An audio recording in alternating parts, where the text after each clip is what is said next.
నమస్తే అందరికీ. 200 సబ్స్క్రైబర్స్ దాటినందుకు ఈరోజు క్యారెట్ హల్వా వేస్తుంది మా వైఫ్. ఎట్లా చేస్తారో ఆమెనే చెప్తుంది, వినండి.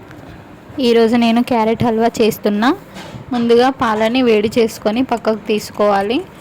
పల్లీలను అలాగే కాల్చుకొని పక్కకు తీసుకోవాలి. ఈరోజైతే మా మమ్మీ వాళ్ళ ఇంటికి పోతున్నాం. అదైతే ఆ ఊరైతే చాలా లాంగ్ ఉంటుంది, అందుకే మేము పొద్దుగాల లేచి రెడీ అయినాం. మా ఆయన ఏదో ఒక స్వీట్ చేయమని చెప్పిండు, అందుకనే క్యారెట్ హల్వా చేస్తున్నా. ఇంతవరకు వీడియోలో చూపిస్తున్న విధంగా చేసుకోండి. ఇందులోనైతే కొంచెం నెయ్యిని వేసుకొని డ్రై ఫ్రూట్స్ని వేయించుకోవాలి. అలాగే ఒలిచిన పల్లీలను కూడా వేయించుకోవాలి. ఇంకో బౌల్ తీసుకొని దాంట్లో మళ్ళీ నెయ్యిని వేసి అది కాగేంత వరకు ఉంచుకొని దాంట్లో మిక్సీ పట్టుకున్న క్యారెట్ని వేసుకొని అది పచ్చివాసన పోయేంత వరకు వేయించుకోవాలి. వాటర్ ఇంకేంత వరకు కలుపుతూనే ఉండాలి. ఇంతలోనే మా ఆయన జల్దీ చెయ్యని మొత్తుకుంటున్నా అంటే ఇక్కడికని పోయేది ఉంటే జల్దీ తయారు కామని చెప్తే గంటలు గంటలు చేస్తారు వీళ్ళు. ఇంకా దగ్గర పడ్డ చూడుర్రి.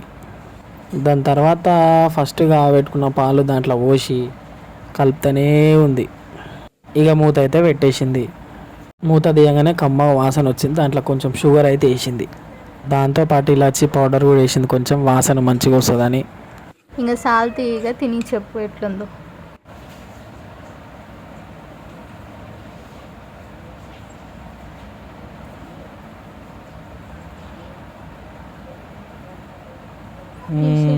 ఇక వాయిగా లేట్ అవుతుంది, బాగుంది కానీ